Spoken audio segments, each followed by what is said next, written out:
Hi friends, അപ്പോൾ ഇന്ന് ഞാൻ ചെറിയൊരു കുക്കിംഗ് വ്ളോഗായിട്ടാണ് വന്നത്. അപ്പോൾ ഈ ഒരു വീഡിയോ ഞാൻ മുമ്പേ എടുത്ത് വെച്ച വീഡിയോ ആണ് കേട്ടോ, ഞാൻ അപ്ലോഡ് ചെയ്തിട്ടില്ലെന്നേ ഉള്ളൂ. അപ്പോൾ ഇന്ന് ഞാൻ ഉച്ചക്ക് തേങ്ങച്ചോറാണ് ഉണ്ടാക്കുന്നത്, കൂന്തൽ വെച്ചിട്ടുള്ള തേങ്ങച്ചോറാണ് ഉണ്ടാക്കുന്നത്. അപ്പോൾ നമുക്ക് വീഡിയോയിലേക്ക് കിടക്കാം. വീഡിയോയിലേക്ക് കിടക്കുന്നതിന് മുമ്പായിട്ട് എൻ്റെ ഈ ചാനൽ നിങ്ങൾ ആദ്യമായിട്ട് കാണുന്നെങ്കിൽ പ്ലീസ് ഒന്ന് സബ്സ്ക്രൈബ് ചെയ്യണേ. അപ്പോൾ ഞാൻ ഈ കൂന്തൽ ചോറിൻ്റെ റെസിപ്പി ഇതിൽ പറയുന്നില്ല കേട്ടോ, ഞാൻ വീഡിയോ കുറച്ച് ലെങ്താക്കണ്ടെന്ന് വിചാരിച്ചിട്ടാണ് പറയാണ്ടിരിക്കുന്നത്. അതിൻ്റെ വീഡിയോ ഞാൻ വേറെ തന്നെ ഇടാം. പിന്നെ ഞാൻ രാത്രി ഇതള റൊട്ടി ഉണ്ടാക്കുന്നുണ്ട്, അപ്പോൾ അതിൻ്റെ റെസിപ്പി ഞാൻ ഇതിൽ പറയുന്നുണ്ട്. പിന്നെ ഞാൻ ചോറിൻ്റെ ഒപ്പം കൂട്ടാൻ അയിലയും പൊരിക്കുന്നുണ്ട്. ഇനി ഈ കൂന്തലൊന്ന് അടുപ്പത്തേക്ക് വെക്കണം. അപ്പോൾ ഇത് മരക്കൂന്തലാണ്. മരക്കൂന്തലാകുമ്പോൾ കുറച്ചൊരു വേവ് കൂടുതലാണെന്നല്ല ഇതിന്, അതുകൊണ്ട് ഞാൻ കുക്കറിലാണ് ഇട്ടുകൊടുത്തത്. അപ്പോൾ കുക്കറിലാകുമ്പോൾ പെട്ടെന്ന് വെന്തോളല്ലോ. അപ്പോൾ ഞാൻ മുളകുപൊടിയും മഞ്ഞൾപ്പൊടി പിന്നെ ഉപ്പും ഇട്ടിട്ട് വേവിക്കുന്നതാണ്. ലേശം വെള്ളം ഒഴിച്ചിട്ട്, വെള്ളം കുറേയൊന്നും ഒഴിച്ച് കൊടുക്കണ്ട, കുറച്ച് ഒഴിച്ചിട്ടാൽ മതി. ഇനി ഇതിനുള്ള ഉള്ളിയും തക്കാളിയും എല്ലാം ഒന്ന് മുറിച്ച് വെക്കണം. പിന്നെ ഈ തേങ്ങച്ചോറ് ഉണ്ടാക്കാൻ വലിയ പണിയൊന്നുമില്ല കേട്ടോ, നമ്മൾ സാധാരണ ബിരിയാണിക്ക് മസാല ഉണ്ടാക്കുന്നില്ല, അതുപോലെ ഉണ്ടാക്കി വെക്കാം. പിന്നെ ഈ ചോറ് കൂന്തലിനെ കൊണ്ട് മാത്രമല്ല, കല്ലുമ്മക്കായനെ കൊണ്ടും ചെമ്മീനെ കൊണ്ടും ചിക്കനെ കൊണ്ടെല്ലാം ഉണ്ടാക്കാം കേട്ടോ, നല്ല ടേസ്റ്റാണ്. അപ്പോൾ മസാലയുടെ ആയിട്ടുണ്ട്. ഇനി കൂന്തൽ പൊരിച്ചതും കൂടി ഈ മസാലയിലേക്ക് ഇട്ട് കൊടുക്കണം. ഇനി ഈ തേങ്ങ അരച്ചത് ഇതിലേക്ക് ഒഴിക്കണം. എന്നിട്ട് ചെറുതായിട്ടൊന്ന് തിളക്കുന്ന സമയത്ത് വേണം അരി കഴുകിയത് ഇട്ട് കൊടുക്കാൻ. അപ്പോൾ ഞാൻ അരി കഴുകിയത് ഇട്ട് കൊടുത്തതിന് ശേഷമാണ് പിന്നെ മസാലയും കൂടി ഇട്ടിട്ട് ഒന്ന് ഇളക്കി കൊടുക്കുന്നത്. അപ്പോൾ നമ്മൾ തേങ്ങച്ചോറിയുടെ റെഡിയാകുന്നുണ്ട്. അതിൻ്റെ ഇടയ്ക്ക് ഞാൻ മീനും പൊരിക്കാൻ ഇട്ടിട്ടുണ്ട്. ഇനി ഇതാ കുറച്ച് പാത്രങ്ങളുണ്ട് കഴുകി വെക്കാൻ, അപ്പോൾ അതെല്ലാം ഒന്ന് കയറ്റെടുത്തിട്ട് വേണം ബാക്കിയുള്ള പണിയിലേക്ക് എടുക്കാൻ. അപ്പോൾ നമ്മൾ തേങ്ങച്ചോറിയുടെ റെഡിയായി. ഇനി അടുത്ത പണി പപ്പടം പൊരിക്കലാന്ന്. അപ്പോൾ പപ്പടം കൂടി പൊരിച്ച് കഴിഞ്ഞിട്ട് വേണം ചോറ് വിളമ്പിയിട്ട് ടേബിളിൽ കൊണ്ടാക്കാൻ.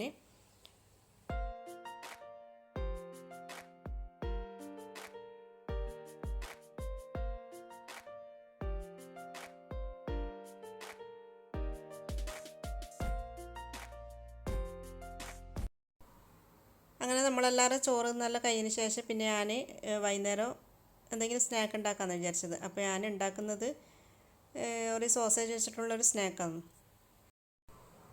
ഇതിവിടെ പിള്ളേർക്കെല്ലാം ഭയങ്കര ഇഷ്ടമാണ്, അതുകൊണ്ട് ഞാനിത് ഇടയ്ക്ക് ഉണ്ടാക്കും. അപ്പോൾ ഞാനിത് സോസേജ് ഇവിടെ ഫ്രൈ ചെയ്തെടുക്കുന്നുണ്ട്. ഒന്നും ഇട്ടിട്ടില്ല, നമ്മൾ സോസേജ് എടുത്ത് ഇതുപോലെ റൗണ്ടിൽ കട്ട് ചെയ്തതിന് ശേഷം ഞാൻ ഉപ്പും മുളകും ഒന്നും ഇടാണ്ട് വെറുങ്ങനെ തന്നെ അങ്ങ് പൊരിച്ചെടുക്കുന്നതാണ്. പിന്നെ അതിൻ്റെ ഇടയ്ക്ക് ഞാൻ ചായ ഉണ്ടാക്കുന്നില്ല, ക്യാരറ്റ് ജ്യൂസാണ് ഉണ്ടാക്കുന്നത്. അപ്പോൾ ക്യാരറ്റ് ഞാൻ വേവിച്ചിട്ട് മിക്സിൻ്റെ ജാറിലിട്ടിട്ട് പാൽ ഒഴിച്ച് കൊടുക്കുക, പഞ്ചസാരയും, എന്നിട്ട് കുറച്ച് അണ്ടിപ്പരിപ്പ് ഇട്ട് കൊടുത്തിട്ട് അടിച്ചെടുക്കാം. അപ്പോൾ ഇതുണ്ടാക്കാൻ വേണ്ടിയിട്ട് ഞാൻ ബ്രെഡ് എടുത്ത് വെച്ചിട്ടുണ്ട്. ബ്രെഡ് ഞാൻ 4 വശവും കട്ട് ചെയ്ത് കളഞ്ഞിട്ടുണ്ട്. ഇനി നമുക്ക് ഒരു പ്ലേറ്റിലേക്ക് കുറച്ച് മൊസറല്ല ചീസും പിന്നെ ഞാൻ ഫ്രൈ ചെയ്ത് വെച്ച് സോസേജ് ആയിട്ട് ഒരു പ്ലേറ്റിലേക്ക് മാറ്റി വെച്ചിട്ടുണ്ട്.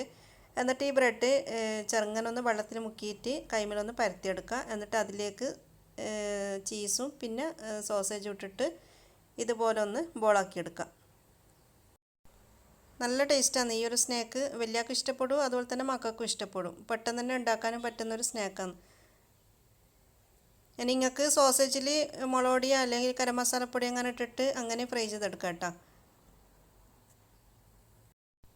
ഇതെല്ലാം ഇങ്ങനെ ബോളാക്കി വെച്ചതിന് ശേഷം മുട്ടൻ്റെ വെള്ളയിൽ മുക്കിയിട്ട് ബ്രെഡ് പൊടിയിലൊന്ന് കോട്ട് ചെയ്തിട്ട് ഫ്രൈ ചെയ്തെടുക്കാം. അപ്പോൾ എന്തായാലും ഈ ഒരു സ്നാക്കിങ്ങൾ ട്രൈ ചെയ്ത് നോക്കുക കേട്ടോ, നല്ല അടിപൊളി ടേസ്റ്റാണ്. നമുക്ക് ഇഫ്താറിന് വരെ ഉണ്ടാക്കാൻ പറ്റിയ നല്ലൊരു സ്നാക്കും കൂടിയാണ്. അപ്പോൾ ഞാനിതെല്ലാം കൂടിയിട്ട് ഫ്രൈ ചെയ്തെടുത്തിട്ടുണ്ട്. അപ്പോൾ ഞാനിത് കാണിച്ചു തരാം, ഒന്ന് പൊട്ടിച്ചിട്ട് ഞാൻ കാണിച്ചു തരാം. കണ്ടില്ല, നല്ല ആ ചീസെല്ലാം നല്ല മെൽട്ടായിട്ട് വന്നിട്ട്. പിന്നെ ഞാൻ കുറച്ച് ഫ്രഞ്ച് ഫ്രൈസും കൂടി ഫ്രൈ ചെയ്തെടുത്തിട്ടുണ്ട്. അപ്പോൾ ഇത് ക്യാരറ്റ് ജ്യൂസ് ഇവിടെ റെഡിയായി. അപ്പോൾ നമ്മൾ വൈകുന്നേരത്തതും കഴിഞ്ഞ് ഇനി ഇതാ രാത്രിയത്തെ കാര്യം കൂടി നോക്കണം. അപ്പോൾ ഞാൻ മട്ടൻ കുറുമയാണ് ഉണ്ടാക്കുന്നത്, മട്ടൻ കുറുമ ഇതുള്ള റൊട്ടി. മട്ടൻ കുറുമൻ്റെ റെസിപ്പി ഞാൻ ഇതിൽ പറയുന്നില്ല, മട്ടൻ കുറുമൻ്റെ വീഡിയോ ഞാൻ ഇതിന് മുമ്പ് ഇട്ടിന്, അതുകൊണ്ട് ഞാൻ നിങ്ങൾക്ക് അതിൻ്റെ ലിങ്ക് വേണമെന്നുണ്ടെങ്കിൽ ഞാൻ താഴെ ഡിസ്ക്രിപ്ഷൻ ബോക്സിൽ കൊടുക്കാം. അപ്പോൾ ഞാൻ കറിക്കുള്ള മസാലയിൽ ഇതാ എടുത്ത് വാട്ടുന്നുണ്ട്. ഇനി ഇറച്ചിയും കൂടി ഇട്ടതിന് ശേഷം ഇതൊന്ന് അടിച്ച് വെച്ചിട്ട് വേവിക്കണം. അതിന് ശേഷം ഈ കൗണ്ടർ ടോപ്പെല്ലാം ഒന്ന് തുടച്ച് വൃത്തിയാക്കിയിട്ട് വേണം പാത്രം കഴുകിയിട്ടെടുക്കാൻ. അപ്പോൾ കുറച്ച് പാത്രം കഴുകിയിട്ടെടുക്കാനുണ്ട്.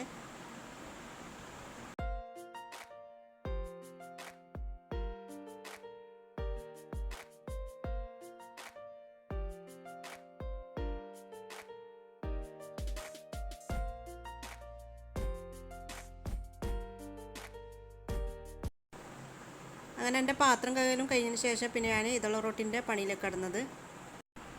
ഈ ഇതള റൊട്ടി ഉണ്ടാക്കാൻ വേണ്ടിയിട്ട് ഞാൻ 1.5 കപ്പ് നേരിയരിയാണ് എടുത്തത്. നേരിയരിയാണ് നേരത്തെ കുതിർത്ത് വെച്ചത്. ഒരു 3-4 മണിക്കൂറോളം കുതിർത്ത് വെക്കാം.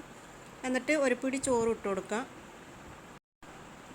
ഈ മിക്സിൻ്റെ ജാറിൽ തന്നെ നേരിയരിയും പിന്നെ ചോറും പിന്നെ ഞാൻ 3 മുട്ട എടുത്തിട്ടുണ്ട്. മുട്ടയും പിന്നെ തേങ്ങാപ്പാലാണ് നമ്മളിത് അരച്ചെടുക്കുന്നത്. വെള്ളം ഒഴിച്ച് കൊടുക്കേണ്ട, തേങ്ങാപ്പാൽ അരച്ചെടുക്കുമ്പോൾ അത് നല്ല ടേസ്റ്റ് കിട്ടുന്നത്. അപ്പോൾ ഞാനിവിടെ അരച്ചെടുത്തിട്ടുണ്ട്. എന്നിട്ട് ഇതിലേക്ക് കുറച്ച് ഏലക്കായൻ്റെ പൊടിയും ലേശം ഉപ്പ് ഇട്ട് കൊടുക്കുക. ആവശ്യത്തിനുള്ള ഉപ്പ് ഇട്ട് കൊടുക്കുക. എന്നിട്ട് കുറച്ച് നല്ല എന്താ പറയുക, നല്ല ദോശനേക്കാളും കുറച്ചും കൂടി ഒരു അയവിൽ വേണം നമ്മൾ ഇത് ആക്കിയിട്ടെടുക്കാൻ ഈ മാവ്. പിന്നെ ഞാൻ അരിപ്പച്ചെമ്പിൽ കുറച്ച് വെള്ളം ഒഴിച്ച് കൊടുത്തിട്ടുണ്ട്. അപ്പോൾ വെള്ളം ഇവിടെ തിളക്കുന്നുണ്ട്. എന്നിട്ട് ഇതിലേക്ക് ഒരു സ്റ്റീലിൻ്റെ പ്ലേറ്റ് വെച്ച് കൊടുക്കാം. ഈ സ്റ്റീലിൻ്റെ പ്ലേറ്റിൽ കുറച്ച് നെയ്യൊന്ന് തടയി കൊടുക്കുക. നെയ്യ് തടയിന് ശേഷം ഇതിലേക്ക് നമ്മൾ എന്താക്കുക, ഒരു കയ്യിൽ മാവ് ഒഴിച്ച് കൊടുക്കുക. കുറച്ച് നേർങ്ങനെ ഒഴിച്ച് കൊടുക്കണേ. എന്നിട്ട് ഒന്ന് ആറിയതിന് ശേഷം ഇതിൻ്റെ മേലെ തേങ്ങാപ്പാലും ആർക്കഞ്ചിയും കൂടി മിക്സ് ചെയ്തത് ഒഴിച്ച് കൊടുക്കുക. എന്നിട്ട് വീണ്ടും നമ്മൾ ആദ്യം ചെയ്തതുപോലെ തന്നെ ചെയ്തെടുക്കുക.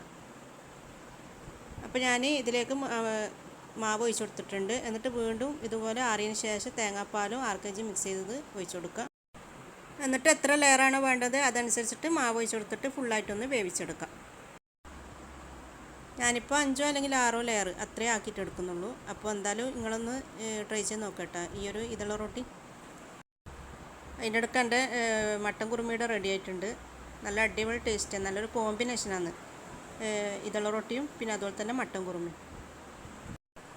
ഇതള റൊട്ടിൻ്റെ റെസിപ്പി ഞാൻ ഒന്നും കൂടി പറയാം. 1.5 കപ്പ് നേരിയരിക്ക് 3 മുട്ട, ഒരു പിടി ചോറ്, പിന്നെ തേങ്ങാപ്പാലിന് നമ്മൾ കണക്കൊന്നുമില്ല. തേങ്ങാപ്പാൽ നമ്മൾ വെള്ളത്തിന് പകരം എടുക്കുന്നതാണല്ലോ. അപ്പോൾ തേങ്ങാപ്പാൽ ഒഴിച്ചിട്ട് അരച്ചെടുക്കാൻ നോക്കാം. അപ്പോൾ ഞാനിത് കട്ട് ചെയ്തിട്ട് കാണിച്ചു തരാം. നല്ല അടിപൊളി ടേസ്റ്റാണ് കേട്ടോ. നല്ല എന്താ പറയുക, വായിലിട്ട് അലിഞ്ഞു പോകും, അത്രയും നല്ല ടേസ്റ്റി ആയിട്ടുള്ള ഇതുള്ള റൊട്ടിയാണ്. അപ്പോൾ ഇതാണ് ഇന്നത്തെ ഒരു വീഡിയോ. അപ്പോൾ നിങ്ങൾക്ക് എല്ലാവർക്കും എൻ്റെ വീഡിയോ ഇഷ്ടമായിട്ടുണ്ടെങ്കിൽ ലൈക്ക് ചെയ്യുക, ഫാമിലി ഫ്രണ്ട്സിനൊക്കെ ഷെയർ ചെയ്യുക. എൻ്റെ ഈ ചാനൽ നിങ്ങൾ ആദ്യമായിട്ടാണ് കാണുന്നതെങ്കിൽ പ്ലീസ് ഒന്ന് സബ്സ്ക്രൈബ് ചെയ്യുക. Thank you.